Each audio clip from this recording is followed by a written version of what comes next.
con muchas comorbilidades y con mucho riesgo de vida casi permanente.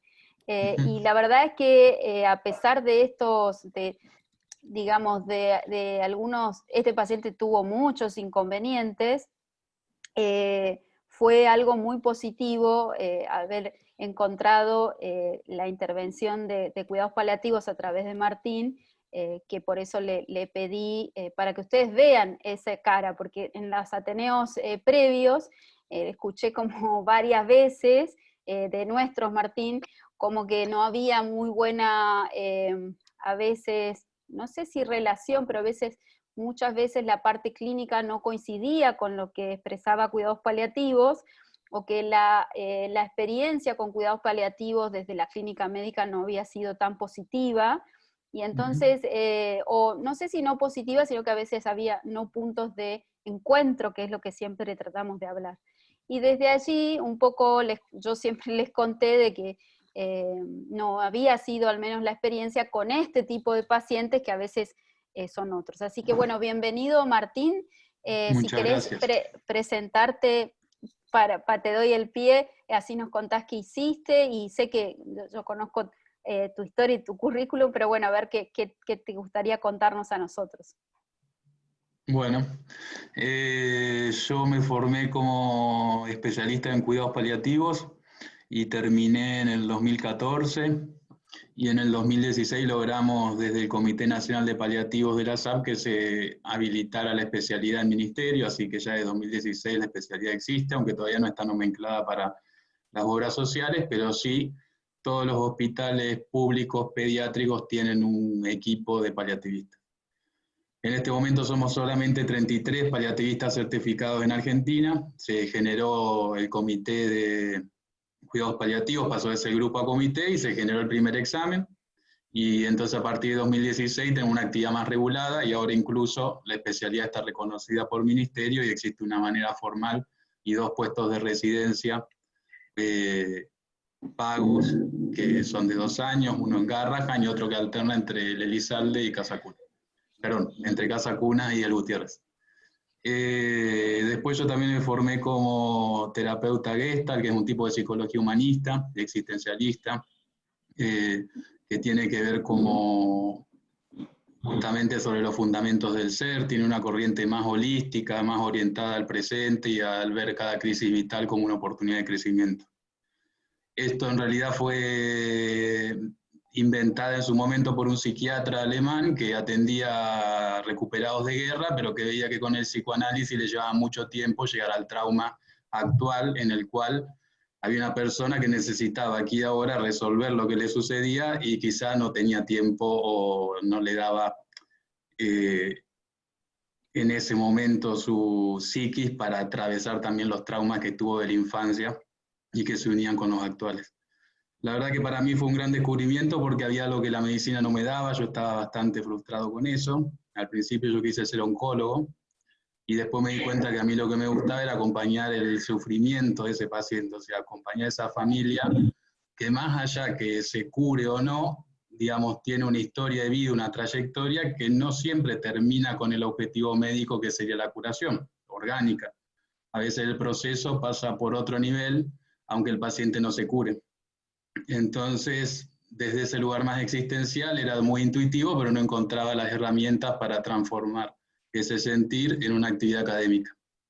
Así que ahí yo me empecé a ir al exterior, me encontré con un paliativista que hace algo que se llama espiritualidad clínica para en adulto, que es un español, que lo que hacen es una corriente de humanización de la medicina. Empezaron en las terapias intensivas de adultos y ahí eso se trasladó a pediatría, y presentando trabajos que tengan que ver con esto de acompañar al desconocido que sufre, siempre de un lugar médico con buen control de síntomas, pero también la parte de la letra chica de cómo sufre el ser humano, poder desarrollarla sin necesidad de ser terapeuta. O sea, aunque yo soy terapeuta, mi foco está en cómo hacemos los médicos para tener herramientas básicas de acercamiento, comunicacionales, para que no quede solamente como el paciente caño, el paciente, la familia complejas, cuando no sabemos cómo resolver.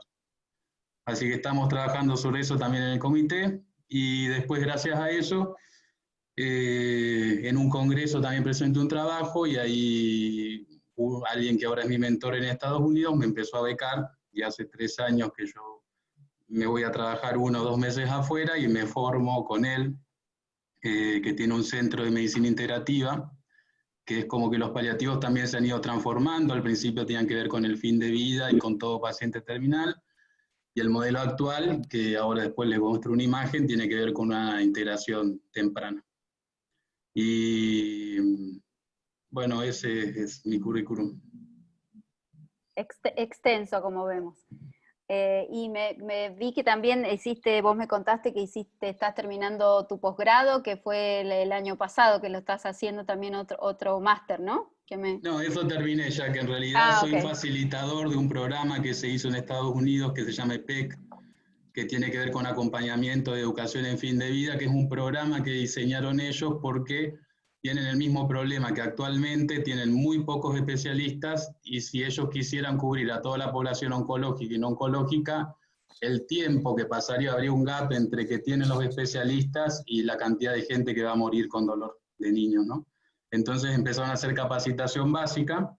Entonces, a partir de este entrenamiento, uno puede formar al primer nivel de atención para que tenga herramientas comunicacionales del control de síntomas y una perspectiva o filosofía paliativa, y que tenga material con evidencia científica para ser impartido, por ejemplo, en el norte del país, en el sur, en los lugares que Súper. siempre quedan relegados.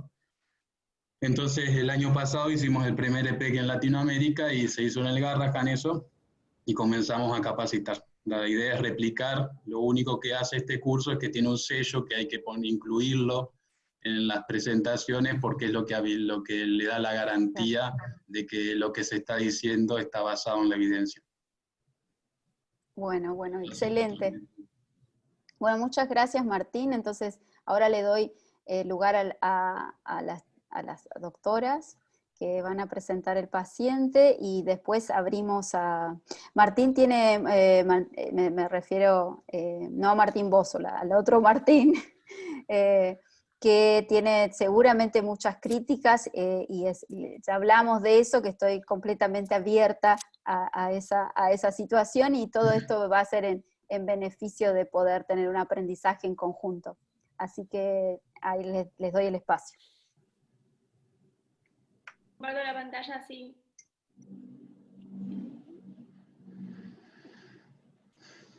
Ahí se ve, ¿no? Sí. Sí, perfecto. Perfecto. Bueno, en el Ateneo de hoy vamos a hablar sobre la intervención de los cuidados paliativos en pacientes con condiciones neurológicas crónicas, como bien dijo la doctora Valeria, y ya nos adelantaron un poco junto con el doctor Martín. El objetivo de hoy es analizar la intervención temprana, digamos, de cuidados paliativos y el beneficio que puede generar en los pacientes con estas condiciones neurológicas crónicas a través de la presentación de un caso clínico. Caso clínico: se trata de un paciente que es un recién nacido de término de 39 semanas, peso adecuado, con 2,950 kilos, nació por cesárea porque la madre cursó hipertensión materna desde el 6º mes de embarazo, si bien el embarazo fue controlado, el alta fue conjunta, el FEI fue normal, y hasta los 4 meses fue un chico sano. Actualmente tiene 6 años y cursa con los siguientes diagnósticos: una parálisis cerebral, una epilepsia refractaria, una pubertad precoz y una escoliosis severa. Acá podemos ver a la izquierda, digamos la diapositiva, fotos del paciente, obviamente tapándole la cara para preservar su identidad, pero para que lo puedan conocer, digamos, mejor. En cuanto a los antecedentes patológicos, como les dije, hasta los 4 meses fue un paciente que fue sano. A los 4 meses presenta un evento hipóxico isquémico en el jardín maternal, el cual es referido por las cuidadoras que estaban en ese momento, como un episodio en el cual el paciente no se podía despertar y no tenía respuesta a estímulos, por lo cual le realizan RCP durante 40 minutos, y posteriormente el paciente permanece internado en unidad de terapia intensiva por 50 días, donde realiza 7 días de RM y le realiza una cirugía de Nissen. A partir de eso, el paciente queda con una secuela de la parálisis cerebral, ¿sí? Que es más o menos lo que nos va a llevar al Ateneo de hoy. En ese momento se realiza una resonancia magnética cerebral, que es la que podemos ver acá, un corte axial, en la cual se pueden observar el ensanchamiento de las internas peritroncales, ahí lo marcamos con un círculo rojo, asociado al adelgazamiento del cuerpo cachoso, que también se puede ver ahí, y además lesiones secuelares difusas, córtico y subcorticales bilaterales. Perdón, se me pasó la diapositiva. Pero bueno, esos son los cortes que rescatamos de las imágenes de ese momento. A su vez también se realizaron estudios neurometabólicos, que todos fueron negativos, ¿sí? Y continuando un poco con los antecedentes patológicos del paciente, él mismo fue presentando durante toda su vida un deterioro motor, un deterioro clínico asociado a un deterioro motor marcado, con un componente mixto espástico-distónico. Presentó múltiples internaciones, en esta institución estuvo internado más que nada por intercurrencias respiratorias, pero lo que vamos a hablar hoy más que nada es este deterioro motor, ya que en octubre del 2017 el paciente comienza con primeros episodios convulsivos que son referidos por los padres, como apertura ocular asociada a cambios de la expresión facial, cambios tipo llanto o dolor, y referían que en el momento no presentaba desconexión en estos eventos, pero que estos eventos podían ser entre 30 minutos de duración y hasta 2 veces al día. En ese momento se inicia el tratamiento con ácido valproico y rufinamida.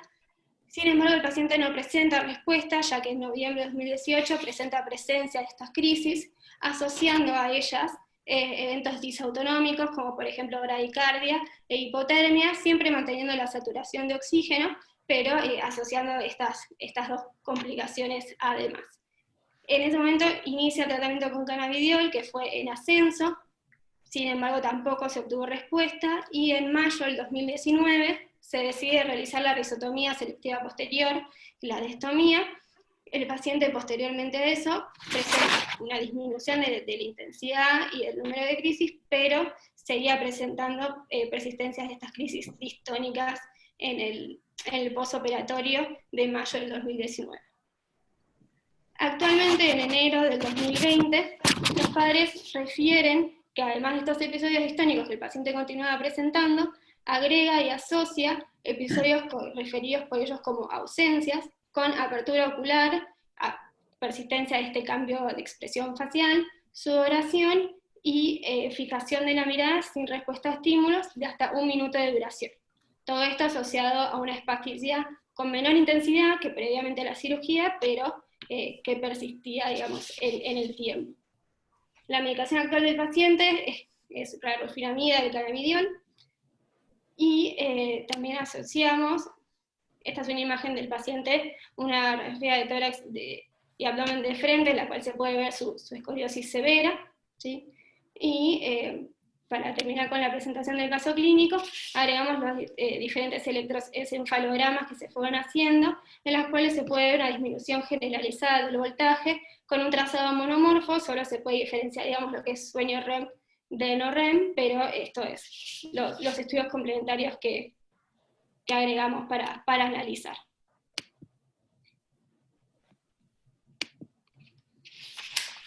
Como desafíos del paciente, más allá de, digamos, de su patología de base y de sus complicaciones, fue un paciente que significó varios desafíos desde su etapa prequirúrgica hasta su etapa posquirúrgica. Por ejemplo, la demanda constante con el personal médico, el miedo a las intervenciones, las dificultades para entender lo que sí se podía hacer y lo que no se podía hacer, el enojo con todas las instituciones médicas donde permaneció internado, las complicaciones en todas las internaciones que el paciente fue teniendo, y la interpretación por parte de los padres de los síntomas, que muchas veces era dificultoso a la referencia, digamos, de los padres, si se trataba de un evento, una convulsión, o no se trataba de una convulsión, según lo que referían. También además los padres buscaban mucha seguridad por parte del personal médico. Bueno, esa fue la presentación del caso clínico, y ahora vamos a pasar a que la doctora Muro y el doctor Mindeguía nos cuentan desde sus especialidades, su experiencia con este paciente, y qué podemos aprender de ella más allá en general. Está silenciada, ¿vale? Me gustaría si podés mostrarme la foto del paciente. O sea, cuando vemos la guía, la línea de tiempo, aparece en la línea de tiempo la risotomía, pero bueno, eso es porque no está un poco desarrollado, ahí está a propósito de que hay otros tratamientos para la espasticidad que se fueron tratando. Dentro de ellos ya sabemos nosotros los tratamientos medicamentosos, ya sea diazepam, baclofeno, botox, que eso lo vino haciendo con el equipo de neurotopedia, y que fueron todos como con muy poquita efectividad. En el proceso de evaluación de su severa entre espasticidad y distonía, en lo que desarrolla van a ver una escoliosis progresiva severa, pero tiene posturas en las cuales por momentos solamente tiene eleva los brazos y se pone muy tenso. Esta es la mayoría, en esta flexión es la mayoría del tiempo que está, y los padres tenían como, cada vez que él se ponía de esa manera, con estas crisis, que inicialmente se interpretó todo como epiléptico, pero después se fue separando, se apoyaban completamente, era una acción muy corporal con él para lograr, entre comillas, que ellos se relajen. Obviamente que en este transcurso tuvo múltiples internaciones por neumonías, y cuando se puso la gastro, tuvo otras complicaciones con la cadera, y en cada una de esas internaciones obviamente que fue un paciente que le costó la anestesia, le costó el postoperatorio, y estuvo en varios momentos internado en la terapia intensiva de nuestro hospital, del Británico, y con mucha demanda, porque ellos querían seguir haciendo lo que estaban haciendo en la casa para entre comillas, ayudarlo, ¿no? En este tiempo que se lo evaluó, también lo vio la doctora Betty Mantese, que es una especialista en espasticidad del punto de vista, para darle una respuesta desde el punto de vista quirúrgico. Se habló muchas veces de la bomba de baclofeno, que es los otros tratamientos alternativos que hay para espasticidad, y ellos se negaron, eso lo vimos en varios años de su evolución, por el miedo a la cirugía, por el miedo que tenga un dispositivo en la espalda, y con el tiempo, en el último año pasado, lo que sucedió es que al empeorar la escoliosis, empeoró algunos aspectos respiratorios, y ya no les quedaba, digamos, otra situación que poder de alguna manera aceptar otro tipo de tratamiento. Y ahí es donde se empieza a evaluar si este proceso quirúrgico que se llama risotomía, que consiste en hacer una desconexión a nivel del filum de la médula, para que afecta sobre todo las raíces nerviosas posteriores, sobre todo que afecta el miembro inferior, no afecta tanto el miembro superior, pero este chico obviamente si tiene todo esto era muy difícil cambiarlo, movilizarlo, que esté tranquilo y demás, ¿no? Esa era la interpretación que teníamos hasta ese momento. En ese momento de mucho compromiso, llegó a tal punto la presión sobre el personal médico, y que yo no sabía cómo estaba el chico realmente en la casa, que pido la evaluación del equipo de cuidados paliativos que le correspondía para su cobertura, y bueno, y ahí es donde empieza la intervención de Martín, que lo hace ya en una etapa prequirúrgica, digamos, ¿no? Con todas estas situaciones de miedos y demás. Y ahí viene una ayuda muy interesante, que es la interpretación de los síntomas de la familia, y nosotros también entender a esa familia en ese contexto que nos va a compartir Martín ahora. Perfecto. Descomparto yo.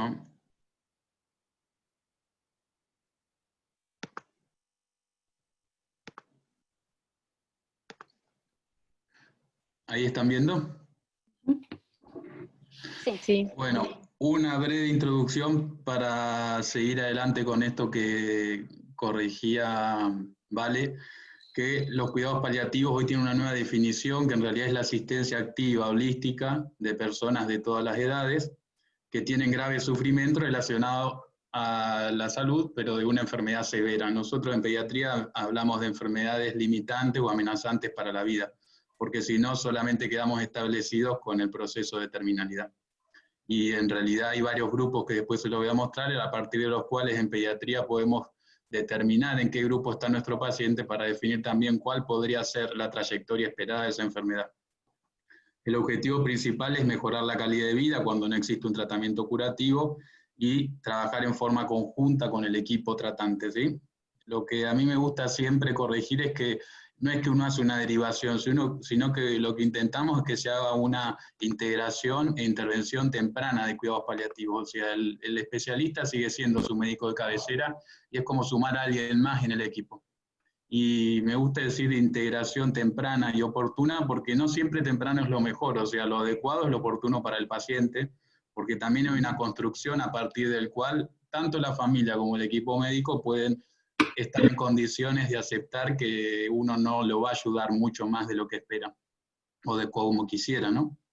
Entonces incluyen la prevención, identificación precoz, evaluación integral y control de los problemas físicos, pero también usamos un concepto que se llama dolor total, que todo síntoma en realidad, y específicamente el dolor, tiene una construcción que tiene un componente orgánico explicado por la fisiología, pero también hay algo que tiene que ver con cómo se estructura el sufrimiento en el ser humano. Y ese sufrimiento se estructura por nuestra religión, por las historias previas que tenemos, por el contacto que hayamos tenido con la muerte, por el concepto que tenemos, y los niños eso lo van aprendiendo a través de los padres. Yo siempre digo que el niño ve el mundo con los ojos que lo ven los padres, como si yo le prestara mis anteojos, se lo doy a mi hijo, y esa es la manera en la que reacciona al dolor, al miedo, a la enfermedad. Entonces tenemos que estar muy atentos en el acompañamiento de ambos, porque nuestra unidad de tratamiento es tanto el niño como su familia. La idea es ayudarlos a vivir lo mejor posible hasta la muerte, ¿sí? Y ayudar a la familia que también participe en determinar los objetivos de la asistencia, porque el significado de lo que es la vida es algo que se construye entre dos. Supónganse que yo soy el médico y me paro delante de una familia y el significado que construyo sobre esa enfermedad y sobre esa calidad de vida puede ser diferente al que construyo con otra familia, con otras creencias, con otra realidad. Entonces siempre, cuando nos encontramos con otros, así sea una relación unipersonal, construimos un significado. Y ese significado es resultado de esa relación entre dos, y que seguro es diferente a que si me relaciono con otro. Entonces tenemos que estar atentos a qué es lo que construimos y deconstruimos con ese paciente. Son aplicables durante todo el curso de la enfermedad, y esto para mí es súper importante, se proporcionan conjuntamente con tratamientos que modifican la enfermedad, aunque la intención sea curar o aunque sepamos que no va a ser curativa de inicio. Pueden influir positivamente en el curso de la enfermedad porque cambia la forma, los estilos de afrontamiento que tiene el paciente y su familia, y algo importantísimo, porque la ley no nos lo permite, no podemos ni acelerar ni posponer la muerte. En realidad existe la ley de muerte digna, pero nosotros no podemos inducir la muerte. Lo que sí existe, que podemos utilizar lo que se llama el principio doble efecto, que es que si yo en el afán de hacer el tratamiento de un síntoma de característica refractario, que quiere decir como la epilepsia en este caso, si yo comienzo a hacer el tratamiento y en el afán de controlar un síntoma se produce sedación y después de la sedación eso conlleva la muerte, eso sí está bien porque en realidad mi objetivo inicial era otro, era curar o tratar o controlar el síntoma, y lo otro vino como consecuencia. Pero mi intención inicial no puede ser provocar la muerte, ¿sí? Eso nos pasa cuando sedamos al paciente, titulamos morfina, amidazolam, y a veces se produce la depresión respiratoria y el paro posterior. Algo importantísimo es el apoyo a la familia, a los cuidadores, a lo que hacemos en cuidados paliativos, el cuidado del cuidador. Y eso no solo tiene que ver con la familia, sino también con el equipo médico. A veces, frente a situaciones crónicas, todos nos cronificamos, y por eso es tan importante tener un plan de tratamiento, dónde parte, dónde quiero llegar. Objetivos a corto plazo y a largo plazo que estén predefinidos por el equipo, porque hay veces como que pierdo la línea de a dónde iba, y si vuelvo a lo que detecté inicialmente, quizá puedo recapitular a dónde estamos yendo, o corroborar si el lugar en donde estamos es donde queríamos, o si nuestras expectativas de repente se tornaron irrealistas, o si quedamos al revés, quedamos cortos con lo que pensamos y podemos proyectar aún más. Entonces tiene que haber un plan para que lo crónico no sea crónico también para el equipo médico. Y bueno, son aplicables en todos los ambientes, no importa el nivel de atención. Esto no importa, vamos a seguir. Para mí algo sumamente importante y que es mandatorio es, primero que excede esta charla, pero siempre que hablo de paliativo me parece que durante los 14 años ese que uno estudia para hacer su medicina, su básica y su posbásica, no tenemos o poco contacto sobre qué es vivir y qué es morir. Y saber si morir está bien o está mal. Porque yo no sé, estoy frente a un paciente y no sé si lucho contra la enfermedad o si acepto la muerte como parte de la vida.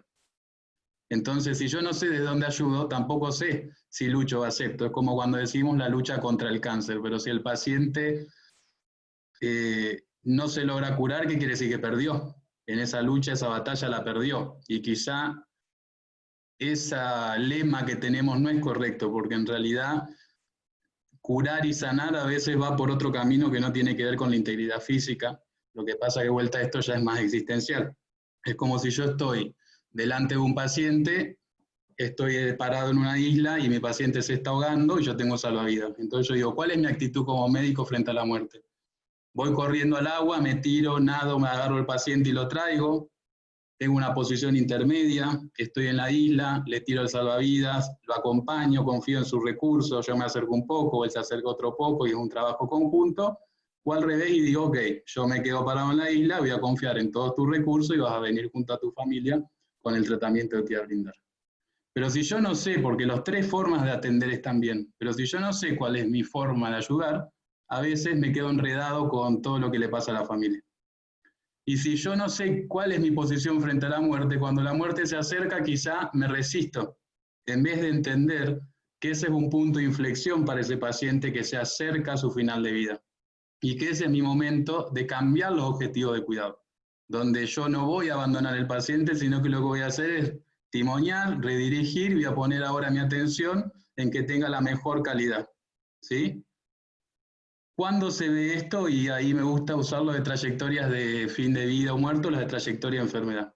Ahí va, la muerte súbita, el paciente viene viviendo normalmente y cae. ¿Sí? Su trayectoria en un momento abrupto muere. Después hay enfermedades que producen un deterioro progresivo, no siempre con complicaciones. Disminución constante de la calidad de vida, yo sé que mi paciente va a morir. ¿Sí? Una disminución fluctuante, tiene un episodio, esto también podría ser una escalera que es más fácil de evidenciar, tiene un episodio que afecta su calidad de vida, baja su calidad de vida, pero nuevamente estabiliza una meseta. Vuelve a tener otro episodio o progresa su enfermedad, tiene otro deterioro, pero vuelve a tener otra meseta. Aunque parezca tonto tener estas imágenes en la cabeza, es muy importante porque uno empieza a entender en dónde está dentro de ese ciclo de vida. Yo puedo tener a priori una perspectiva de a dónde va a ir a mi paciente, y es importante también, no solo que me lo diga a mí mismo, sino que se lo diga al paciente que tengo enfrente. ¿Qué es lo que espero?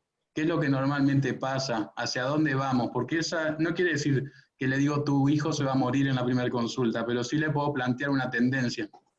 ¿Sí? Y después hay 4 categorías de ACT que en realidad las usamos, que está bueno también para entender dónde está mi paciente ubicado. Por ejemplo, los de grupo 1, un paciente que lo más fácil de entender es el cáncer. Hay un paciente que tiene una enfermedad, que tiene un tratamiento, pero puede fallar. Y si falla, eso seguramente va a producir su muerte, porque la enfermedad va a avanzar. El grupo 2, por ejemplo, distrofias musculares o fibrosis quística, son niños en los que la muerte prematura es inevitable, pero pueden pasar largos periodos con tratamiento crónico.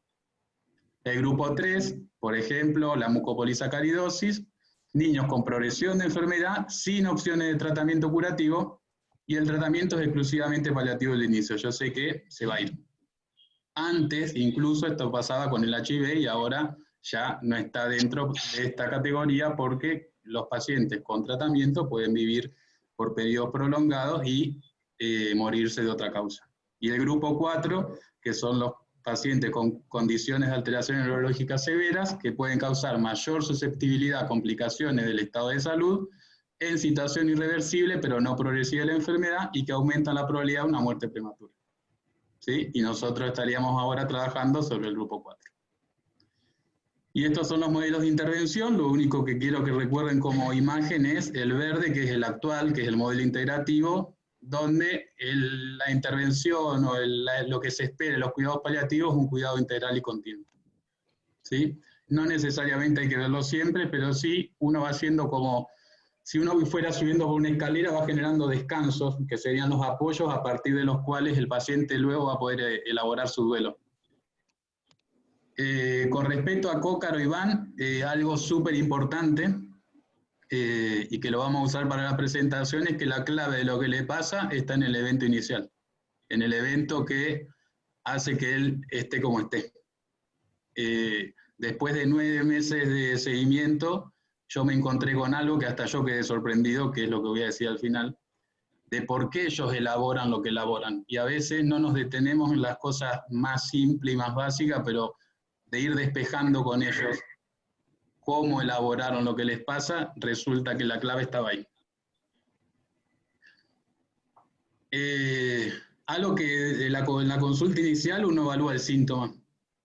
Para los pacientes que no tienen la capacidad de hablar, existen tablas. Yo le pasé algunos archivos a Valeria para que comparta con ustedes. Existen muchas tablas, pero hay alguna que, la que más me gusta, que es la Flag Review, que en realidad permite utilizar algunas características referidas con los padres para hacer una puntuación que puede ser más fácil, medible o reproducible, que incluso la pueden usar los papás para evaluar si realmente el niño tiene dolor.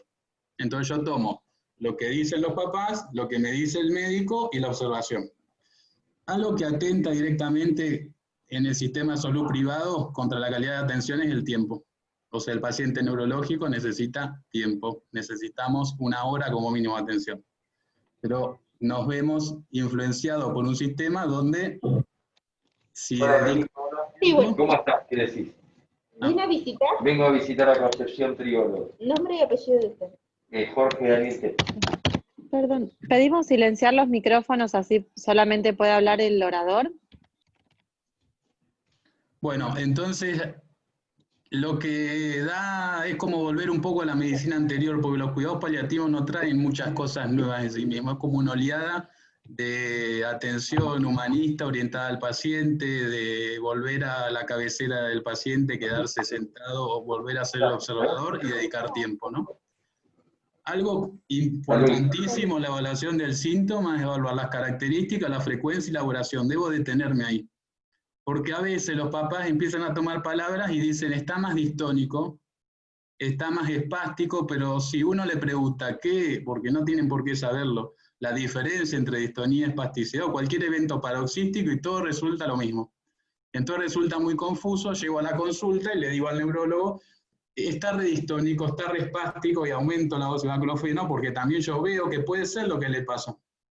Que es algo que yo veía con Cócaro donde la intensidad del relato no se correlacionaba con las características clínicas cuando me quedaba observándolo en la casa, ¿no? Ellos tienen 24 horas de enfermería y algo que se va a desprender en lo posterior. Para mí la pregunta clave para utilizar no siempre es el por qué, que es algo que nos sale fácil, porque eso nos formamos, lo fisiológico es por qué le duele y siempre voy a encontrar una característica fisiológica que explique lo que le pasa. Pero también es cómo se estructura el síntoma. El síntoma es lenguaje, digamos, el niño está diciendo a sí mismo y a nosotros algo que sucede. Y para la familia es una construcción, porque la familia interpreta lo que le pasa al paciente y se sufre, le duele, pero a veces no necesariamente para un paciente con estas características, una variación de la frecuencia aislada, sin otro variable acompañante, si no hacen el síndrome completo, uno puede decir, ok, simplemente fue un cambio disautonómico o algo no explicado por la fisiología. Porque algo que pasaba con Cócaro es que la frecuencia se iba a 30, se va a 60, perdón, a 30 no se fue nunca, perdón. Se va a 60, 70, 90, 150. 60, 70 y va y viene, ¿no? Y lo que yo empecé a ver es que no siempre tenía que ver con el episodio definido por los papás como distonía. Y que ellos hablaban de que él se conectaba y de que hacía ausencias, pero la verdad que yo no detectaba eso. Sí, con el tiempo empecé a ver que ellos realmente, como todo paciente neurológico, logran detectar cosas mínimas que a veces uno como médico con encuentros cortos no lo logra ver, y ahí uno cree o descree. Pero para mí la pregunta clave es ¿cómo? ¿Cómo organiza lo que le pasa? ¿Cómo sufre esa familia? ¿Cómo vive esa familia? ¿Cómo piensa esa familia? Porque en el cómo le da el volumen a la emoción. El por qué me da causa y consecuencia, pero el cómo te devuelve las tres dimensiones de la experiencia. ¿Cómo es que esta familia llega a pensar que esto es distonía? Entonces pregunto, ¿cómo es la distonía? Esto que dice usted, ¿cómo es ese episodio espástico? Y ahí ya directamente en la respuesta me doy dando cuenta que no es eso. Y nuestra función ahí es corregir lo que ellos están interpretando mal, quizá.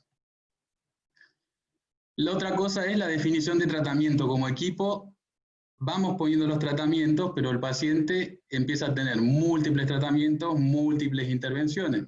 Otra cosa que pasaba es que cada vez que yo iba al domicilio me encontraba con un terapeuta diferente. Entonces yo le dije, esperen, ¿cuántos terapeutas vienen a verlo?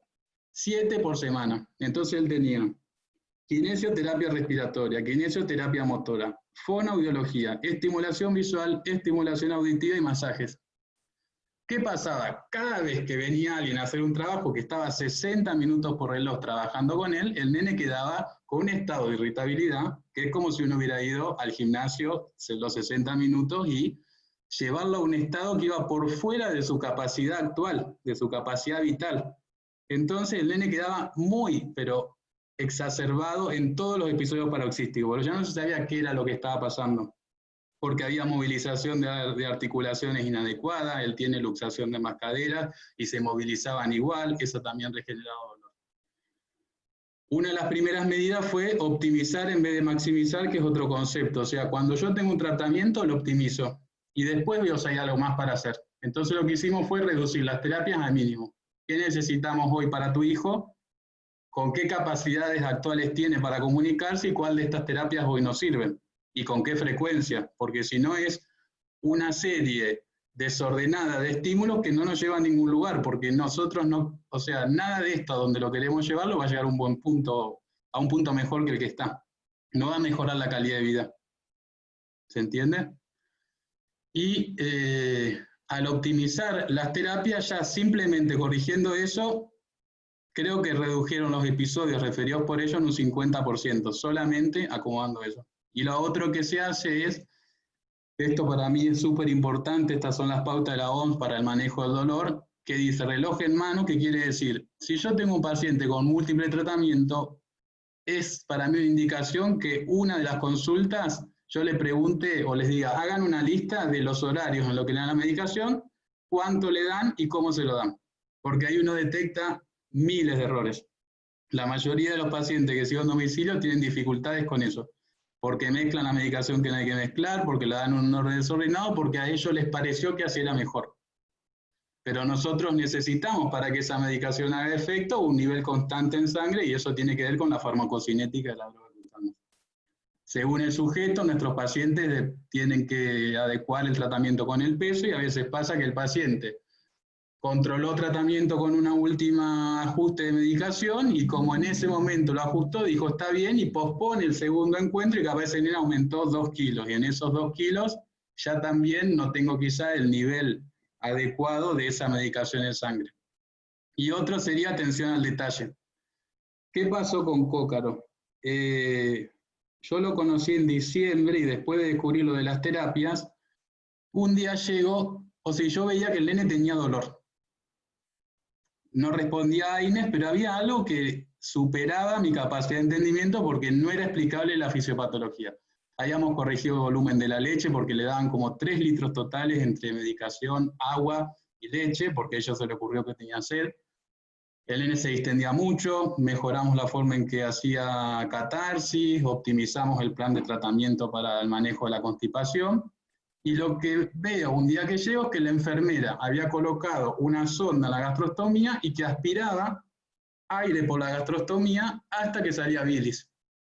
Entonces yo le digo, ¿por qué están haciendo eso? Porque claro, yo decía, si este chico tiene un Nissen, el reflujo no puede ser un problema.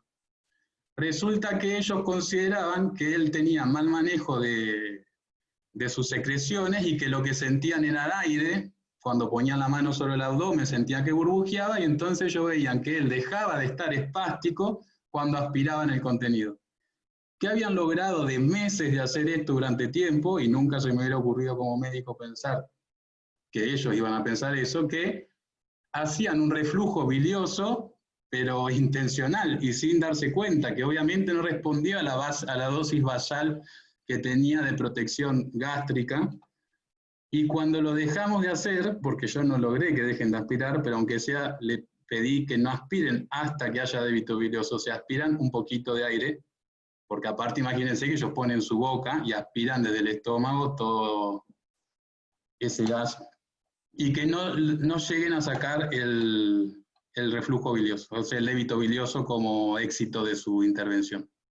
A partir de eso, y también ajustando la dosis, puse doble dosis, y también pusimos un prokinético, mejoraron también, ahí podríamos decir un 60% todos esos episodios que ellos referían como espasticidad o distonía. Hasta ahí yo iba descubriendo una familia que por alguna razón necesitaba todo el tiempo estar sobre su hijo. Durante las 24 horas hay alguien que le da la mano a Iván. Si no es la enfermera, es el kinesiólogo o la mamá. Porque lo que hace el nene es, al sostenerse de un eje, modifica la forma en la cual se desordena, pero porque ese es el efector que tiene. Es como si yo mando un estímulo y mi efector está desordenado y el movimiento es torpe, desordenado, o sea, no voy a esperar un movimiento armonioso, porque su condición de base no se lo permite.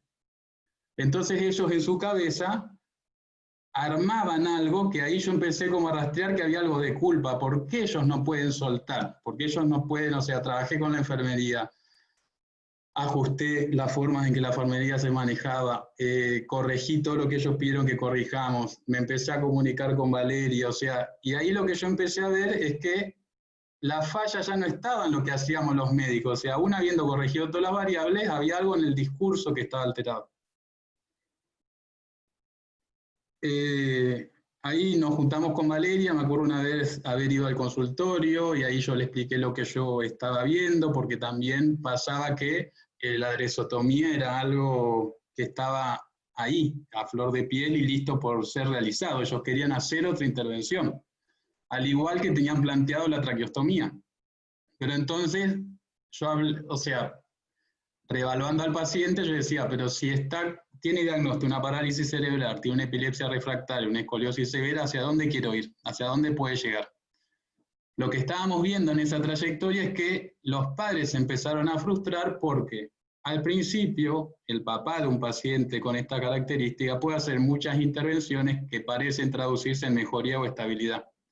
Pero llega un momento donde a pesar de hacer todas esas intervenciones máximas, el niño se deteriora y la escoliosis se profundiza y los músculos se hacen cada vez más hipotónicos y bueno, luxó ambas caderas y para ellos eran los responsables de que eso sucediera. Algo súper importante que también es uno de los objetivos cuando los acompaño es que hay que devolver el afecto a la enfermedad y sacarse el afecto propio como si uno le estuviera haciendo al niño. Es la enfermedad la que le hace. Es la enfermedad que hace que este cuerpo falle, es la enfermedad que hace que este organismo deje de funcionar como debe. Y no es el médico que le hace y la familia que le hace o deja de hacer, sino que hay una forma de sostener esta fragilidad clínica que implica mucha demanda y mucha atención hasta que en un punto este equilibrio se desordena, pero porque no hay forma de salirse, o sea, esto va a ser inevitable. Y ese punto de inflexión hay que marcarlo, produce mucha frustración a los papás y ahí nuevamente se conectan con la culpa. En abril me acuerdo que nos juntamos con Valeria, hicimos una entrevista explicando los riesgos, los beneficios de la dresotomía. Ellos aún así quisieron seguir adelante y tenían expectativas irrealistas. Ellos esperaban que después de esta dresotomía su hijo iba a estar con un tono muscular adecuado y recuperar incluso la movilidad. ¿Qué pasó con la dresotomía? y eso fue otro punto magnífico para seguir adelante, aunque para él no estuvo bueno, es que luego la intervención no solo que no mejoró de inicio la espasticidad, sino que aparte se profundizó su vejiga neurogénica y empezó, o sea, antes orinaba por sí solo, con un poco de masaje cada tanto que hacían los padres, y pasó a tener al principio un sondaje intermitente y ahora tiene una sonda en forma continua. Ahora lo que le pidió el urólogo es que hagan 6 a 7 veces por día, ellos estaban haciendo 4 y se lo marcaron como que fue todo un fracaso y mucha culpa. Ahí llegamos a septiembre y yo ya venía trabajando sobre ello, o sea, lo que faltaba hacer era historizar la enfermedad. Ya habíamos despejado todo lo que tenía que ver con el tratamiento, o sea, también Vale iba aumentando la dosis, titulando, haciendo las variaciones y veíamos cambios, pero había algo también que tenía que ver con hacia dónde íbamos a apuntar con este paciente. Entonces ahí tenemos una reunión y cuando historizamos, aparece el evento de cómo ocurrió el momento cuando el nene hace el paro. La mirada médica es muy difícil que diferencie en crisis epiléptica o en epiléptica, la demanda es constante y el enojo con todo el personal.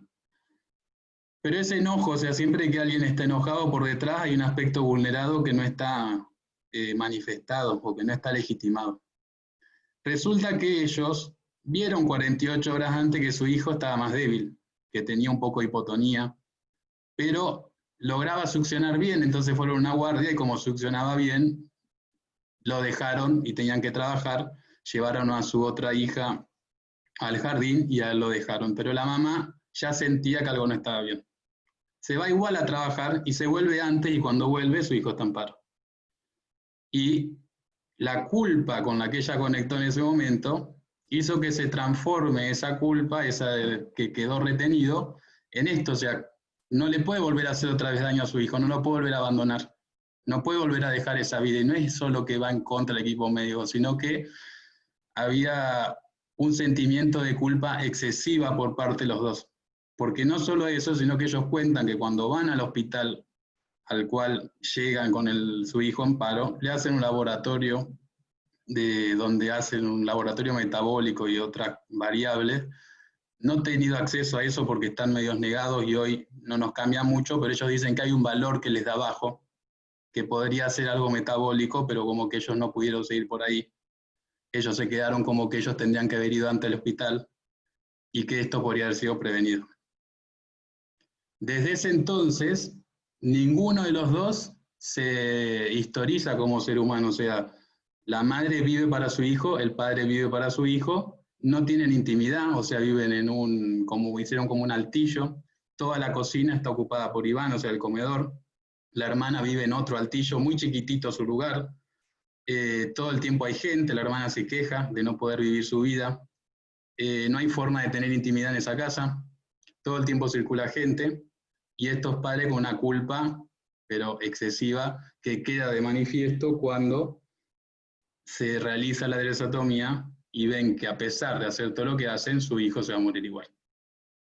Entonces lo que hicimos ahí fue sacarle el afecto al hacer, al demandar al especialista, al demandar a todo el equipo médico el enojo y ponerlo en que ellos se sienten culpables por haberlo dejado aún habiéndolo visto un poco débil. Esa fue la clave que hizo que ellos reinterpretaran la forma en que ven a sus hijos. Es como que hoy ven lo que ven, pero el sentido de urgencia lo que ven es menor porque entienden que su hijo tiene una dificultad, que su hijo no va a salir de esta situación y que cada vez va a ser peor porque está dentro de la trayectoria de enfermedad donde cada vez van a ser más las complicaciones. El dolor ahora es máximo, la madre solicitó asistencia porque también se da cuenta, algo de lo difícil de ver de esto es que ella a su edad se da cuenta de que lleva años paralizada, viviendo a través de su hijo, no se repensó, no se soñó, no pensó otras cosas. La hija demanda atención, como ya le dije antes, y ellos empiezan a ver alrededor que ni siquiera han sido capaces de irse a tomar un helado con su hija, porque Iván los necesita.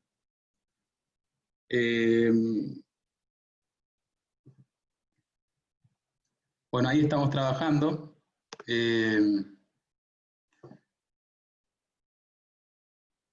Algo importante que hicimos cuando se hizo la dresotomía, que eso también estuvo muy bueno, lo hicimos en Fleni, fue que en ese momento yo le pedí al traumatólogo, eso me olvidé decirlo, que evaluara, porque ellos ya querían hacer la cirugía de escoliosis, que lo evaluara y que le dijera realmente cuáles eran los riesgos y beneficios, y realmente no era de característica fútil o desproporcionado. Fútil sería todo aquello que vamos a usar que no cambie la trayectoria del paciente. Si yo voy a hacer un tratamiento y el paciente igual se va a morir de lo mismo y yo no le doy calidad de vida, yo puedo no usar.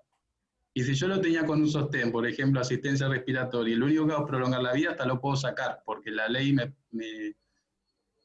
me protege y porque la medicina me protege. Eso se llama adecuación del esfuerzo terapéutico. Antes hablamos de limitación del esfuerzo, pero ¿qué pasaba? Si yo le decía a los padres que limitaba, le estoy negando algo. Hoy decimos adecuación, porque en realidad yo adecuo lo que le doy a la necesidad y a la calidad de vida del niño. Entonces yo podría, en este paciente, repensar si realmente necesito una traqueostomía. Entonces yo ya tengo que ir anticipándome a si el padre me pide cuál va a ser mi posición.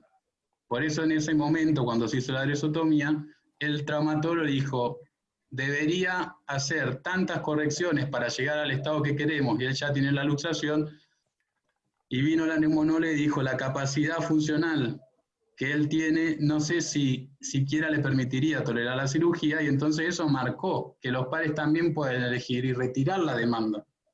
Pero no puede ser que solo el neurólogo diga, yo no te hago la dresotomía, porque cuando el paciente ya, o sea, el paciente no sabe medicina. Alguien le nombró eso para que llegue al consultorio demandando. Alguien le nombró que se puede corregir la escoliosis. Entonces, cuando yo quiero desandar algo, necesito estar integral. Necesito, por ejemplo, yo me fui con Valeria un día al consultorio sin conocernos y entre los dos dijimos lo mismo. Y fue importante que ellos vean que los dos decíamos lo mismo. Previo nos llamamos por teléfono porque tampoco, o sea, hubiera sido una mala experiencia si nos poníamos en contra, ¿no? Pero habíamos hablado para sostener desde la ciencia y desde la evidencia cuáles podían ser las complicaciones y no. Entonces este ejercicio tiene que ser a priori, porque si no, como no toleramos lo que le pasa al paciente, nos decimos cosas y no estamos atentos a qué decimos. Hay algo que también usamos en paliativo que sería como el silencio compasivo, que es que si no sé, no lo digo, y si no lo sé, no lo hago. Espero, voy y consulto a los demás especialistas y le digo, che, yo quise ir para ahí, pero no sé si estoy seguro. Entonces, antes de yo darle algo que después se va a transformar, porque ellos tienen sed, no quieren que sed de vida, no quieren que su hijo se muera. Entonces, a veces en el afán de ayudar, nos metemos en lugares donde es difícil salir. Pero tenemos que realmente, si queremos ser interdisciplinarios de una buena atención, realmente tenemos que hacer la interdisciplina. Para eso se necesita tiempo, dedicación y buena predisposición. Y de vuelta esto en el hospital es más fácil de hacer, pero cuando uno está en el ambiente privado, esa es la hora que te queda por fuera al teléfono tratando de resolver un paciente. Eso no está ni modulado, ni nomenclado, ni nada, y uno tiene una lista interminable de pacientes para ver. Entonces, a mí me gusta mucho hacer esto, pero yo a veces lo simbolizo como que es, si uno abriera un tacho va a subir, no sabe qué va a salir adentro, porque cuando uno se pone a explorar y a hacer integral, se hace muy difícil. Todo lo que sale, todo lo que se dijo, todas las cosas que los médicos a veces que reanimaron en el afán de ayudar, hablan de que ese ser especial, de que qué bueno que puedan, y eso queda en la mente de los papás, queda ahí haciendo ruido, porque alguien les dijo que podía ser especial, que podía cambiar, y los inspiró y los invitó. Entonces cuando uno desanda, historiza y va más atrás, vemos esto, que nuestra capacidad de estar frente a ese paciente que sufre, a veces tiene que ser repensada, ¿no? Como que hay un lugar hasta donde me lleva la medicina y otro lugar hasta donde no sé llegar, o donde puedo decir, hasta acá está bien. Bueno, muchísimas gracias, me pareció excelente la presentación. Quería saber si desde la residencia hay alguna pregunta para el doctor Martín o la doctora Muro por este caso en particular o en general.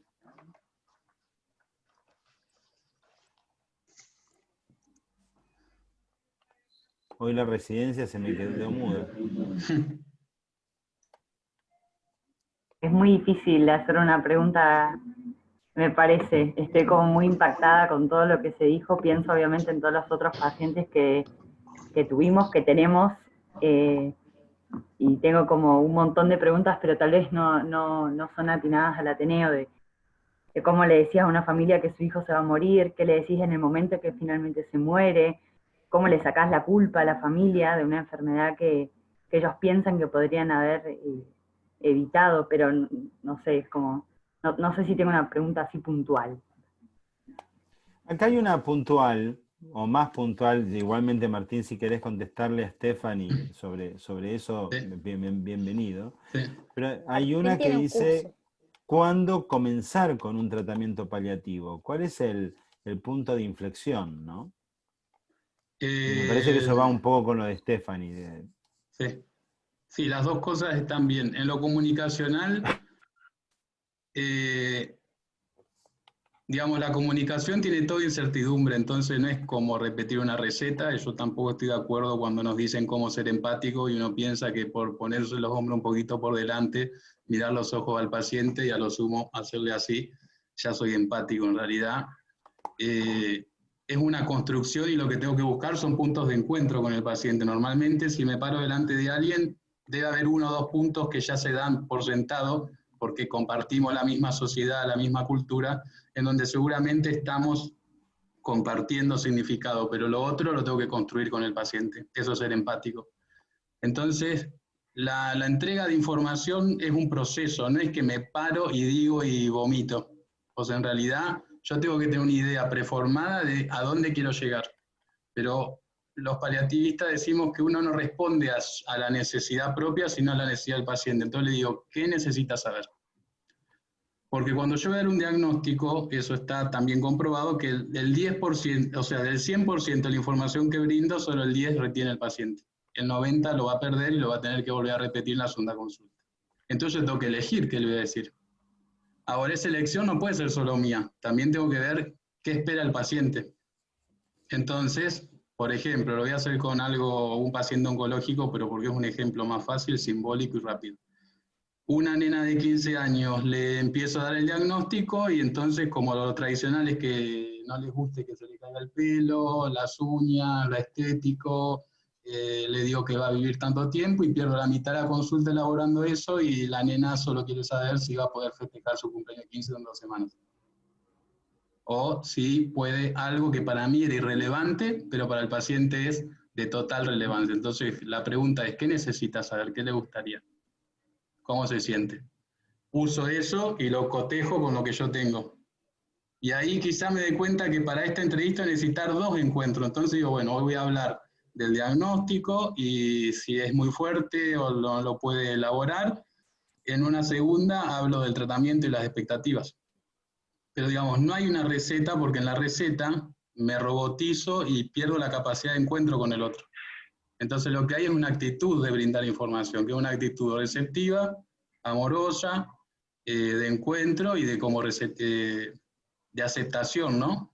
El paciente, si se ve frente a un espejo que no juzga, que colabora, que es amorosa y que confirma, puede dejar lucir su pena, ¿no? Puede dejar mostrar lo que le pasa, sin sentir vergüenza a ser juzgado. Y a veces ahí está la respuesta. Si yo en la consulta elaboro a con Iván y le digo a la mamá, ¿por qué le pasa esto con nosotros? ¿Qué le pasa? Y capaz ella sabe, yo dice, tengo culpa porque yo no dejé a mi hijo, dejé a mi hijo en la guardería, estaba débil, o sea, no ninguno de nosotros identificó eso. Igual a mí me llevó 9 meses, o sea, no es que esto es fácil. Lo que digo es, en toda su vida, en toda su trayectoria, nunca pudimos elaborar la culpa de esa familia. Entonces arrastran y ya como que se pegotea todo y el síntoma queda desplazado, o sea, el afecto está puesto en un lugar donde no corresponde.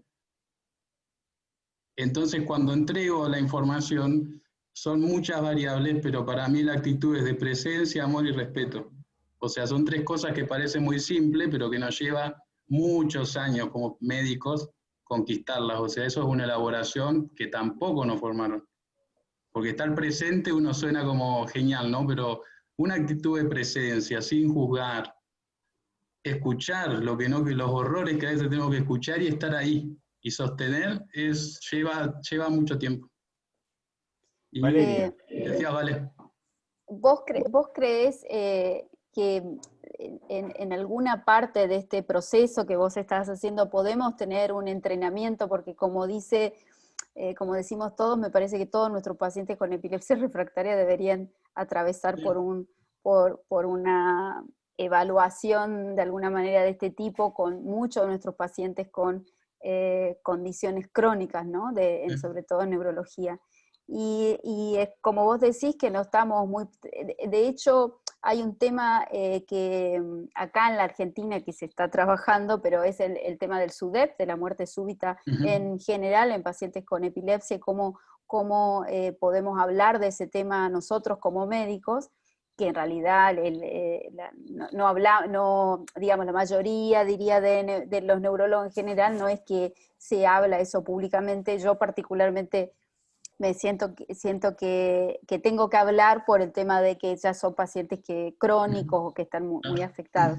¿Vos creés que vamos a poder lograr como pediatras primero poder tener un entrenamiento respecto de esto? Que digamos, la sociedad de paliativos, ¿es esa la intención de que se está moviendo?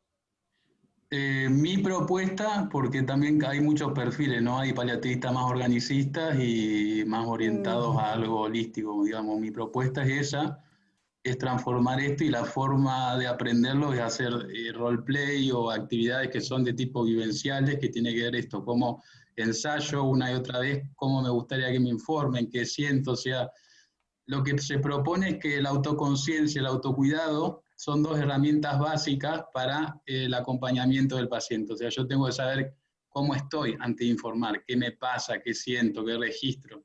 Porque si no, como incluso yo veo como residente, que uno hasta perdió a veces el registro de cuándo tiene ganas de ir al baño, cuándo tiene hambre, y menos, o sea, más aún, qué emoción tengo. Si yo no estoy listo para dar un informe, tengo que saberlo y pedir ayuda y decirle, ok, no sé, Viviana, yo hoy no puedo decir esto. Te acompaño, pero habla vos, porque yo hoy no puedo. Tengo que también tener una disponibilidad. O también estar atento para decir, bueno, yo soy el neurólogo de este paciente y tengo que controlar los síntomas. Hoy no tengo disponibilidad emocional para abrir este tema. Así que hoy me voy a dedicar a ajustar la dosis y me lo cito en 7 días, en 15 días, porque también hay que aceptar que una forma de salir o de ganarle al sistema es que yo me puedo generar más consultas, o sea, recitar al paciente y generar un plan y decir, ok, hoy controlo el síntoma, porque también lo tengo que hacer yo, hoy le saco el dolor.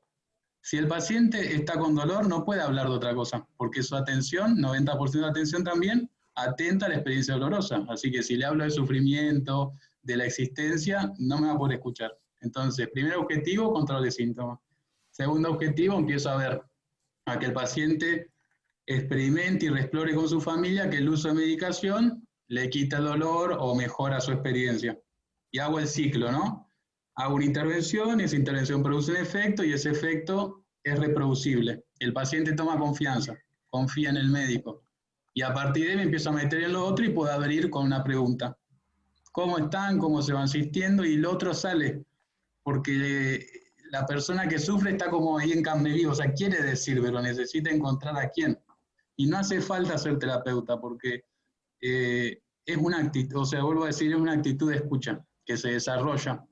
Y uno detecta algo y ahí puede derivar al psicólogo, pero diciendo, che, ¿sabes qué? Se desmoronó esta mamá en llanto, siente mucha culpa, no la deja dormir, siente síntomas físicos, o sea, todos estudiamos psiquiatría, sabemos las alarmas a partir de las cuales derivo al psiquiatra o un trabajo terapéutico.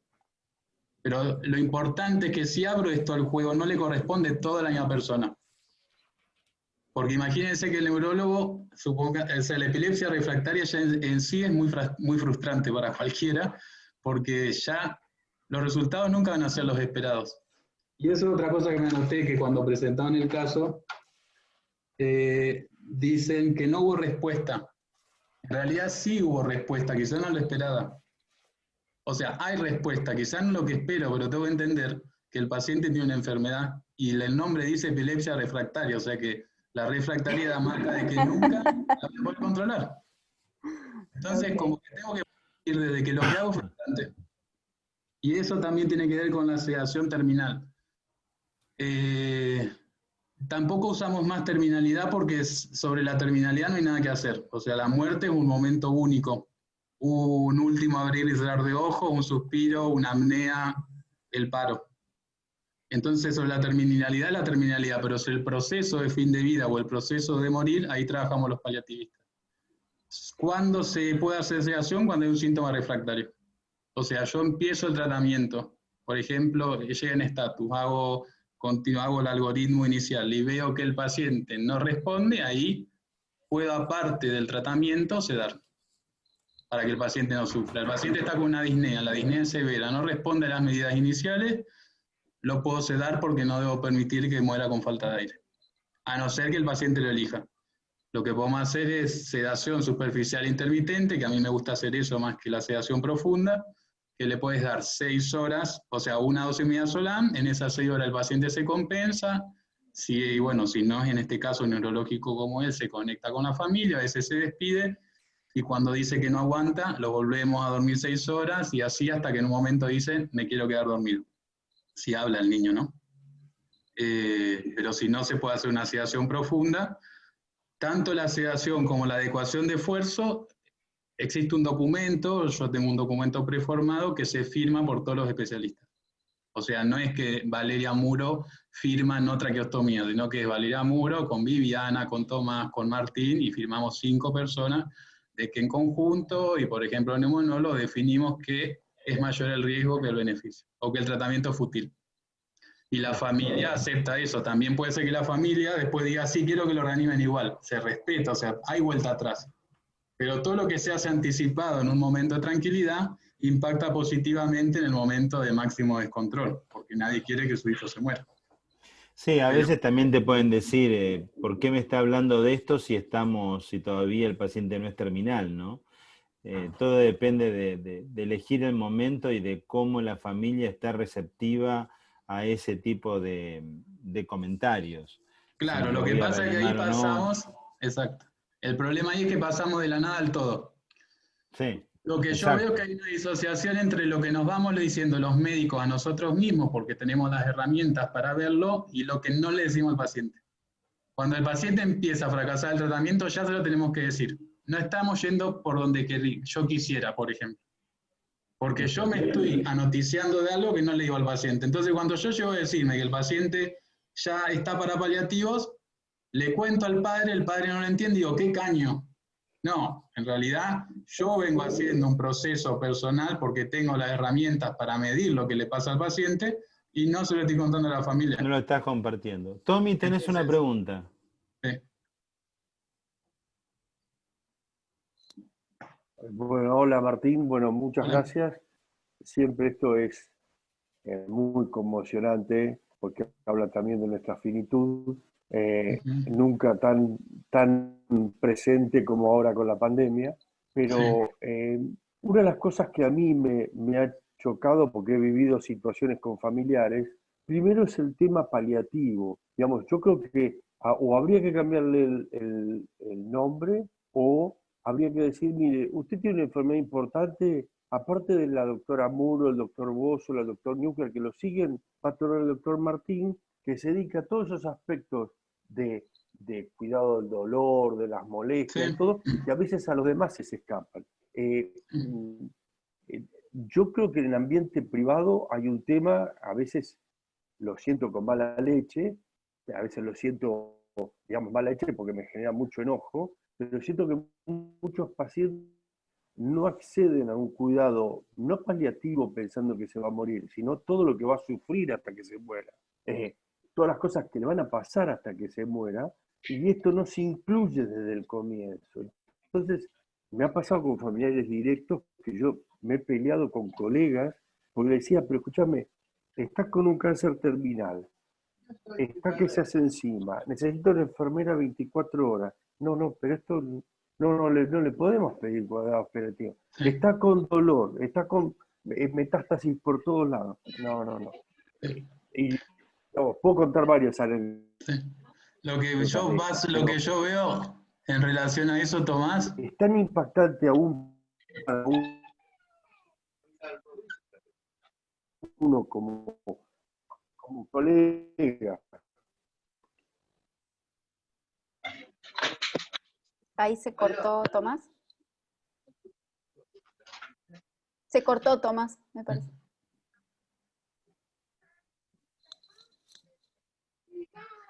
Hola, Te quedaste sin audio. La última parte no se te escuchó. Me silencié para escucharte. ¿Qué no se escuchó? La última parte. Muy cruel para nosotros como colegas.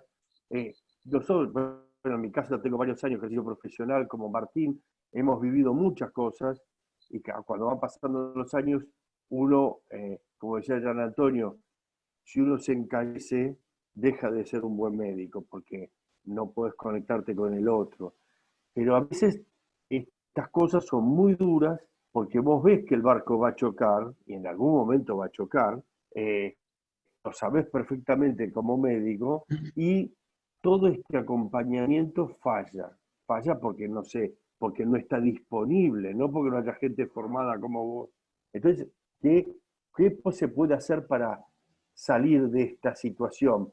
Porque vos le nombrás paliativos a la familia y dicen, bueno, que venga el rabino, que venga el cura o el pastor a darme unas palabras también de acompañamiento.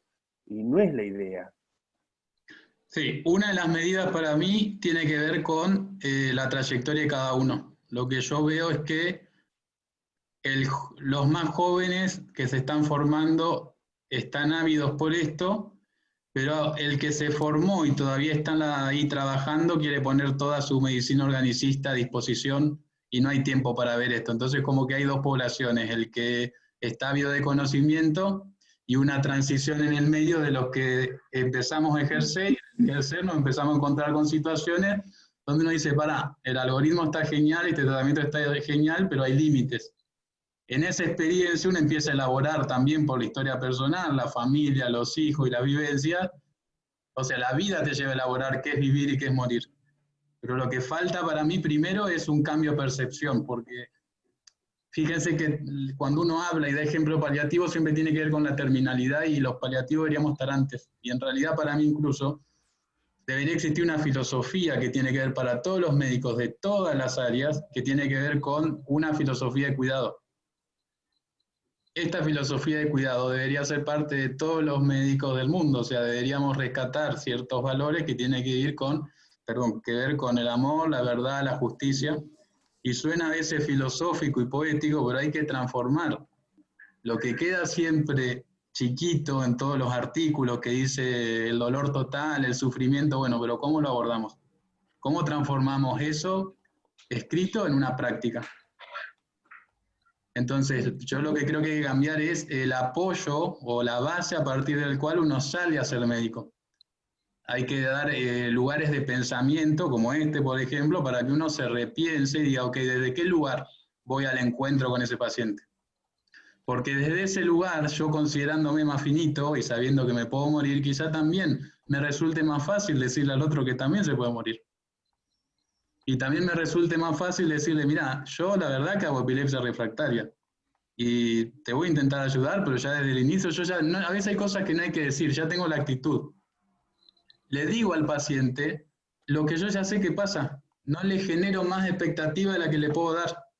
A veces no es tanto lo que hay que hablar, sino que tiene que ver con cómo yo manejo la entrevista o cómo yo me posiciono. ¿Se entiende? Y a la vez hay que respetar, por ejemplo, si un oncólogo no es extremadamente positivista, sería muy difícil que haga su trabajo. Entonces yo me pongo a criticar al oncólogo, no voy a ningún lado, porque él necesita un perfil de personalidad para hacer lo que hace. Pero también necesita estar abierto, que hay otros que hacemos otra cosa para cuando él no puede seguir por ahí. Entonces todos desarrollamos una personalidad que nos protege dentro de lo que hacemos, pero la idea justamente es que cada uno cumple una función. Otro ejemplo que me gusta dar es que todas las células del cuerpo de inicio son pluripotenciales, hasta que en un momento el hepatocito se dedica a hacer una cosa y la célula retina otra. Ahora, la retina, por más que haya salido del mismo lugar, ya no puede volver a hacer la función del hepatocito. Ahora conviven todos para generar el cuerpo humano. Pero en un momento no eligió. Entonces yo como paliativista quiero ser el que está siempre en el escenario ahí manejando los mejores tratamientos, me equivoqué. Porque a mí siempre me van a tocar las pálidas, me va a hacer acompañar el sufrimiento del paciente y hacer el control de dolor o a lo sumo sedarlo. Pero en este lugar es el que encontré donde yo me siento cómodo. Y no podría hacer lo que hace Valeria porque me parecía súper frustrante, a pesar de que lo mío ya es frustrante. ¿Se entiende? Y cada uno habita un lugar donde se siente cómodo con esas variables, ¿no? Pero parecería que Hipócrates tenía razón, ¿no? Curar a veces y acompañar siempre. Exacto. Y eso es, yo creo que es universal. No es solamente para el paciente terminal, para el paciente refractario un tratamiento, para un oncológico, para el que sea, hasta el que le hiciste el hisopado de fauces para ver si tiene o no tiene un estreptococo, uno debería saber cómo acompañar a ese paciente. Qué decirle, cómo decirle, cuándo citarlo, qué palabra de aliento, qué precaución, qué esto, qué lo otro. Es como vos decís, a veces es demasiada información toda junta, no la pueden procesar.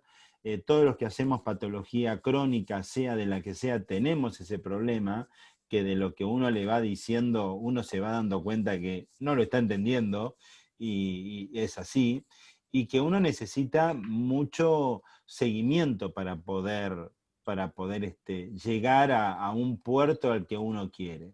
Más allá de este tema en particular, ¿no? De paliativismo, no sé. Hemos pasado por ateneos muy interesantes, ¿no? Como cuencos tibetanos, meditación, mindfulness y demás. Esto de esta visión holística de lo que es el paliativismo.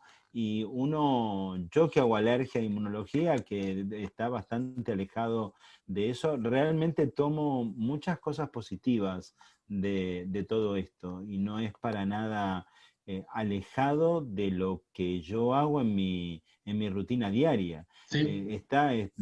Esto que está hablando Martín, yo lo hago todos los días. Y no, obviamente no soy paliativista ni tampoco lo quiero ser, pero a lo que voy es que uno trata de buscar algo más redondeado en el sentido de cómo atender globalmente al paciente, o Vivi Enseñat cuando hace toda la parte del neurodesarrollo, o Fer Greco, los problemas de piel, en donde existe una propiocepción muy importante de lo que el paciente puede tener en piel, y yo a veces atiendo con Fer Greco y veo cómo los contiene, cómo los lleva para adelante, cómo les da una perspectiva positiva o no, o hacer, o decir cuándo hay que hacer la biopsia, o cuándo hay que pedir esto, y me parece que es todo parte de lo mismo, ¿no? De nuestro accionar médico común. Sí, lo que querría, yo sigo pensando que esto no debería ser este tipo de entrenamiento que tiene que ver con, como vos decís, Martín, con los dos Martín, con una historia personal y una actitud personal, pero me parece que eso se puede entrenar, que es entrenable, que podemos procesarlo, y que si yo le pido que levante la mano a quien, si tienen pacientes que hubiesen mandado a cuidados paliativos, los que tienen la cámara. ¿A quién hubiesen mandado y no lo mandaron? No. Lo mandaron a todos. No. En mi caso yo hice 10 años de terapia intensiva pediátrica, con lo cual a veces es como que llegaste tarde. O hubiera habido unos cuantos que tendrían que haber ido a paliativos y que no fueron nunca. Y terminaste teniendo o tomando la decisión de esa sedación terminal que había dicho Laura, y que también Martín lo contestó en algún momento, de decir, bueno, tiene un tumor cerebral, no tiene vuelta atrás, no hay manera, está convulsionando permanentemente, no vuelve a recuperar el sensorio, no tiene nada, y es un goteo de morfina, y vemos qué pasa. Y digo, eso lo he vivido, tristemente lo he vivido. Sí. O cardiópatas que han tenido me acuerdo, ventrículos izquierdo hipoplásicos en un momento en donde no se podían operar porque eran inoperables, y dársela a la mamá para que se le mueran los brazos. Sí. eso era todo el paliativismo que había, ¿no? Un poco de algo para que los padres o el mismo chico tenga de humanidad. De humanidad, sí. Pero fíjense que siempre en el discurso se desliza esto. ¿Quién lo mandó al paliativista? Se lo dije. ¿Quién lo integró? Bueno, pero había muchos casos en donde de pronto el paciente es como una bola de nieve muy grande y no llegás al paliativista. Sigue en la terapia, ¿se entiende? O sea, es quien integra, porque es una mirada que se suma a un tratamiento que llevó años. O sea, el paciente llega hasta donde llega gracias al esfuerzo de un especialista que sostuvo. Entonces, el cambio de dirección tiene que ser acompañado en esa transición, porque el especialista sigue siendo la figura, porque ese paciente construyó junto a ese especialista su vida. Entonces, sigue siendo la figura, yo no puedo aparecer ahí como figura, es ese especialista en esa transición del cambio del objetivo del tratamiento, sigue siendo la figura, pero con otra mirada. Es como que no es que como yo no puedo ahora lo derivo, sino que integro para yo poder dar el giro y explicarle que ahora vamos a ir por otro lugar. Lo que tenemos que, cuando yo hablo de actitud de autoconciencia, yo empiezo a darme cuenta cuando el paciente no va, o va a ir mal, y eso lo tengo que empezar primero lo elaboro, me lo digo, y ya digo, bueno, ¿cómo ahora lo transformo en información para el paciente? Y me lo pongo como objetivo de la consulta. Controlé síntomas, objetivo es, ok, ¿cómo transformo esto en información? Mariana, ¿tenés una pregunta? La última, porque nos tenemos que ir. Yo también. Dale. Mi opinión, creo que también tiene que ver con aceptar uno y entender que el paliativista no es el médico que le va a dar la inyección letal para que el paciente se duerma. Yo hago el paralelismo muchas veces con el gerontólogo en el caso de los pacientes mayores. Un gerontólogo en un adulto mayor muchas veces integra lo que el cardiólogo no ve. El cardiólogo en un paciente mayor solo ve al hipertenso, al obeso, el neurólogo solo ve el deterioro cognitivo y quizás el gerontólogo integra y acompaña y guía. Y creo que en pediatría, a veces por desconocimiento y a veces por omnipotencia, pensamos que podemos hacer todo eso, integrar todo, manejar el dolor, las angustias, la enfermedad, y al paliativista lo dejamos para el final, cuando, bueno, ya está, paliativos. Y creo que sería tanto más fácil si dejáramos los egos de lado y nos informáramos, porque también hay mucho desconocimiento, me parece a mí, sobre el real rol del paliativista. Si eso pudiera hacerse, todo el equipo disfrutaría mucho más de la tarea, porque es muy triste cuando se muere un paciente, o cuando sabes que no hay nada más para hacer, pero cuán gratificante es, aún sabiendo el final, que pudiste darle la mejor vida posible. Entonces creo que a veces es dejar de lado el ego, de decir yo puedo todo, y también informarse y saber un poco más. Creo que lo que quizás nos falta es tener conocimiento real de qué hace un paliativista y hasta dónde son sus alcances, y entenderlo como una interdisciplina más, y no como, bueno, ya está, le pongo un moño, se lo doy al paliativista, porque acá ya no tengo nada más para hacer. Esa es mi opinión humilde, y no tengo todos esos años de terapia ni nada, pero creo que nos falta eso, que sería mucho más fácil si lo pudiéramos ver un poco más así. Lo que pasa es que, para cerrar el tema no es solo un tema de, o sea, lo que sale a la luz es como que es un tema del ego, pero en realidad no es solo del ego, sino tiene que ver con cómo vivimos. La misma pregunta se aplica cuando considero que un niño porque se muere es antinatural. En realidad no importa cuánto vivimos, sino cómo vivimos, o sea, cuánta calidad le damos a ese momento de vida. No importa la trayectoria larga o corta. Incluso Einstein hace mucho ya decía, el hombre tiene miedo a morir porque no sabe cómo vivir. Porque se proyecta a lo largo del tiempo pensando que en diciembre va a ir las fiestas en no sé dónde, en febrero se va de vacaciones a no sé dónde, cuando tenga plata se va a comprar el auto que quiere y cuando no sé qué va a vivir y demás. Ahora, cuando nos dan el diagnóstico de una enfermedad que puede ser limitante para la vida, nos creíamos vivos en nuestra cabeza porque estábamos proyectados en el tiempo, pero en realidad quizá no estamos haciendo en el presente el trabajo que nos gusta, no estamos con la pareja que queremos, no disfrutamos nuestro día como queremos y siempre estamos a la espera de ser más delgados, más gordos, lo que sea. Entonces, el cambio a veces tiene que ver con la existencia de uno mismo, o sea, lo que invita a veces la especialidad es a estar más plantado, incluso en el consultorio, cuando abro la puerta, soy yo el que voy a entrar al universo del otro. O sea, el paciente entra a mi consulta, pero yo tengo debo tener la humildad y el respeto de que estoy entrando al universo de esa familia que ahí voy a atender. Entonces, no tiene que ver con el ego, sino tiene que ver con también cómo vivimos nosotros, por cómo nos educan, por cómo aprendemos, que tiene que ver con qué sentido le damos a cada día, ¿no? Y yo un ejemplo muy claro es, si yo entro al consultorio, atento, presente, sabiendo que hice todo lo que tenía que hacer y me encuentro disponible, la consulta cambia drásticamente, o sea, pasa otra cosa, porque yo estoy ahí.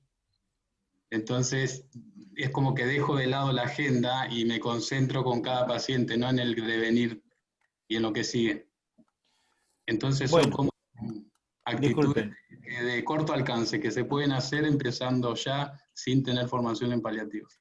Ok, estamos sin tiempo, pero, siempre hay un pero, así que estamos en tiempo, pero la doctora Peretti, que recién se está incorporando, quiere hacer un comentario, así que la vamos a dejar hacer un comentario y ahí sí vamos a terminar. Sí, ahí sí, bueno, tengo que ir a... Gracias, fue todo perdón. un éxito. Sí, estuvo espectacular la charla. Yo solo quería decir que en realidad reforzar esto que dijo Martín y que dijeron todos, ¿no? De lo importante de hacer un equipo y valorar a estos pacientes de forma interdisciplinaria, como contaron excelente en la presentación, y como les contó Vale, que yo voy a ver a los pacientes con enfermedades neuromusculares, y por ejemplo justo hace 3 días en el Hospital Gutiérrez hicimos una charla justamente esto, del manejo integral e interdisciplinario de estos pacientes, y yo por lo menos, Martín, te voy a mandar a estos pacientes desde que les damos el diagnóstico, porque eso es lo que planteábamos, ¿no? Que justamente cambió muchísimo la mirada de lo que es cuidados paliativos, y por lo menos en estos pacientes, bueno, Vale hace epilepsias refractarias y también, no sé, eso le encanta a ella, a mí me encantan los neuromusculares, y se sabe que tanto la familia como los pacientes requieren, digamos, de un acompañamiento que capaz también yo no se lo puedo dar en la hora que les puedo dedicar en el hospital, y que vos le darás, digamos, el acompañamiento desde ya sea del control de los síntomas y en un futuro hablar sobre las medidas invasivas o no, en los pacientes AME, en los Duchenne, que son los que más vemos, pero me parece que es bárbaro que tengan este equipo en el hospital y me da ganas de empezar ya. Bueno, te doy malas noticias, Gaby, porque Martín no está en nuestro hospital. Es un invitado especial que todavía, bueno, un poco el motivo de la charla es porque no tenemos equipo de cuidado paliativo, pero que voy a tratar de hacer lo posible tenés que traer. para poder crecer en esa, y creo que neurología tiene que ser uno de los impulsos para que esto siga creciendo y se entienda la importancia. Así que una palabra, Martín, vos sola. Muchas gracias, Martín, por estar presente hoy. La verdad es que creo que fue muy emocionante, casi lagrimeo en algún punto, porque uno se acuerda de todos los momentos que ha atravesado. Así que muchas gracias, y a todos por estar presentes hoy. Creo que hemos aprendido un montón. Bueno, muchísimas gracias a todos, y en un ratito nos vemos en otro Zoom de otra cosa, ¿sí? Así que seguimos bien. Bueno, muchísimas gracias, Martín, por la charla, muy interesante. Hasta luego. Última cosa, la semana que viene es el Ateneo Central, a las 14 horas, el miércoles 2. Así que el jueves no hay Ateneo, así que para todos, para que participen. Bien, y completen la encuesta, por favor. Gracias. Chao a todos. Chao. Chao. Chao. Chao.